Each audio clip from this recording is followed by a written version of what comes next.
പുതിയ സർക്കാർ രൂപീകരണത്തിനുള്ള നടപടികൾ വേഗത്തിലാക്കി കോൺഗ്രസ് ഹൈക്കമാൻഡ്. സംസ്ഥാനത്ത് പുതിയ സർക്കാർ രൂപീകരണത്തിനുള്ള നടപടികൾ വേഗത്തിലാക്കി കോൺഗ്രസ് ഹൈക്കമാൻഡ്. മുഖ്യമന്ത്രിയെ തീരുമാനിക്കുന്നതിനായി എഐസിസി നേതാക്കൾ ഇന്ന് കൂടിയാലോചനകൾ നടത്തും. വിഷയത്തിൽ ഓരോ എംഎൽഎയുടെയും എംപിമാരുടെയും അടക്കം പ്രധാന ജനപ്രതിനിധികളുടെ നിലപാട് തേടുന്നതിനായി പ്രത്യേക നിരീക്ഷകരെ ഇന്ന് തന്നെ നിയോഗിച്ചേക്കുമെന്നാണ് വിവരം. ഒരാഴ്ചയ്ക്കുള്ളിൽ മുഖ്യമന്ത്രിയുടെ കാര്യത്തിൽ അന്തിമ തീരുമാനമെടുക്കാനാണ് പാർട്ടി ശ്രമിക്കുന്നത്. മുഖ്യമന്ത്രി പദത്തിനായി പാർട്ടിയിലെ പ്രമുഖ നേതാക്കൾക്കിടയിൽ നീക്കങ്ങൾ ശക്തമായിട്ടുണ്ട്. ഭൂരിഭാഗം എംഎൽഎമാരുടെയും പിന്തുണ തങ്ങൾക്കുണ്ടെന്നാണ് കെ.സി. പക്ഷം അവകാശപ്പെടുന്നത്. കൂടുതൽ എംപിമാരും മുതിർന്ന നേതാക്കളും ഒപ്പമുണ്ടാകുമെന്നും ഇവർ പ്രതീക്ഷിക്കുന്നു. എംഎൽഎമാരുടെ എണ്ണം മാത്രമല്ല പരിഗണിക്കേണ്ടതെന്നാണ് വി.ഡി. സതീശൻ വിഭാഗത്തിന്റെ നിലപാട്. ഘടകകക്ഷികളെ കൂടെ നിർത്തിക്കൊണ്ടുള്ള നീക്കങ്ങൾക്കാണ് സതീശൻ പ്രാധാന്യം നൽകുന്നത്. പദവി ലഭിച്ചില്ലെങ്കിൽ അദ്ദേഹം കടുത്ത നിലപാടുകളിലേക്ക് നീങ്ങിയേക്കുമെന്ന സൂചനയുണ്ട്.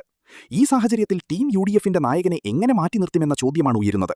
ഇതിനെല്ലാം പുറമെ സീനിയോറിറ്റിക്കാണ് മുഖ്യമന്ത്രി പദത്തിൽ മുൻഗണന നൽകേണ്ടതെന്ന് ചെന്നിത്തല വിഭാഗവും വാദിക്കുന്നു.